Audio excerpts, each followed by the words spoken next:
వాళ్ళకి ఆగురాడు అక్కడ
బండి సంజయ్ అన్న మరొకసారి గెలిపియాలని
There is a tragic irony in the government's claims of success when desperate young people are queuing up to risk their lives in Israel in the middle of a war because they have no decent work in India. If Mr. Adani and Mr. Ambani walked into this chamber right now, every MP would discover that our per capita income has gone up. Right? But the moment they leave this room, we would all revert to reality. That's the problem with using per capita as her guide. Let's begin with the Yuva. There is a tragic irony in the government's claims of success when desperate young people are queuing up to risk their lives in Israel in the middle of a war because they have no decent work in India. The unprecedented levels of unemployment have left countless citizens, especially our young workforce, with few prospects for a brighter tomorrow. The self-employment is unpaid family labour, which is disguised unemployment. Experts reckon that the growing army of self-employed in any case constitutes very low-quality employment, and unpaid workers have increased from 40 million in 2017 to 95 million last year. You can call them self-employed, but unpaid workers are not counted as employed by the ILO, the International Labour Organization. Now, the share of agriculture in total employment has gone up, which is an indication that there are not enough jobs available outside of agriculture. To this, the government offers schemes like Skill India as a palliative. Skill India has set out a goal of skilling 40 crore workers by 2022, but if you look at the grand total trained under the Pradhan Mantri Kaushal Vikas Yojana, it is 1.3 crore, not 40 crore. And of that 1.3, only 24 lakh people have been placed in jobs. Skill India has been a failure, sir. The workforce share that was formerly vocationally educated trained in 2012 was 2.3%. In 2023, after 10 years of this government, the share has gone from 2.3 to 2.4%. What should we say? Congratulations. We have to ask the government, kiska saath or kiska vikas? The question again brings me to yet another aspect of the government's underperformance, woefully ignored in the Honourable Finance Minister's speech. She said people are living better and earning better. Average real income, she said, has increased by 50%. But first, there's no data available on individual household income. So how does the government say it's increased by 50%? If she's merely talking per capita GDP, sir, that is not a valid comparison, as per capita GDP will go up on the basis of people who are rich at the top of the pyramid without actually affecting the incomes of those at the bottom. If Mr. Adani and Mr. Ambani walked into this chamber right now, every MP would discover that our per capita income has gone up. Right? But the moment they leave this room, we would all revert to reality. That's the problem with using per capita as her guide. So let's look at the Garib. I'm looking at each of these castes, quote-unquote, that she mentioned. The government claims it made 25 crore people free from multidimensional poverty in the last 10 years. Now, that claim has to be interrogated. First, if 25 crore have indeed been freed from poverty, why are 81 crore still receiving free food grains? Second, how is the government expecting us to trust their number when consumption expenditure surveys were not done from 2014 onwards to 2022, and the National Multidimensional Poverty Index has been attacked by experts here and abroad who question both the manner and methodology with which it is calculated? The truth is the government's record is disillusioning. The global poverty line at one point was $1 a day, now it's $2, according to World Bank and UN figures. But in India, despite all the government's tall claims of growth, the official national poverty line is very low, at rupees 1,286 per month per person in urban areas and 1,059 per month per person in rural areas. Has the government raised 25 crore people above these levels? There's no indication. The Indian government has conducted no survey. Neither a national consumption expenditure survey, and of course no national census either. We are in a statistical void, and what we only have is this multidimensional poverty index of the Niti Aayog, which is a new index they have created, which cannot be compared with any past poverty numbers. We have absolutely no basis for judging whether poverty has actually gone down, as the finance minister claims. As we all know, on issue after issue, NDA apparently stands for no data available. Even in the latest interim budget speech, the finance minister spent a lot of time celebrating the success of GST amassing a lot of revenues. But her speech was not punctuated this year with any verses or shairis, not even from Tiruvalluvar. So I prompted a poet friend of mine to put the plight of the suffering it caused the Aam Aadmi into verse. and I'd like to share it with her to italicize the really sad state of the Indian economy from the point of view of a common man like this Kavi.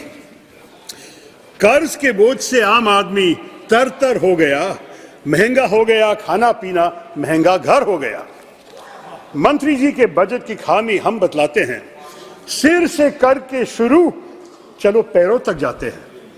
कुछ चुनिंदा यारों के बड़े बंगले हो गए, बालों से पैरों तक आते हम कंगले हो गए। पूछ रहा था कोई, हम वजन कैसे घटाते हैं, जब से सब्जियां के दाम बढ़े हम कम से खाते हैं। दिखा के लॉलीपॉप वो भरमा कर चले गए, इस बार भी वो अपने ही गुण गाकर चले गए। कैसे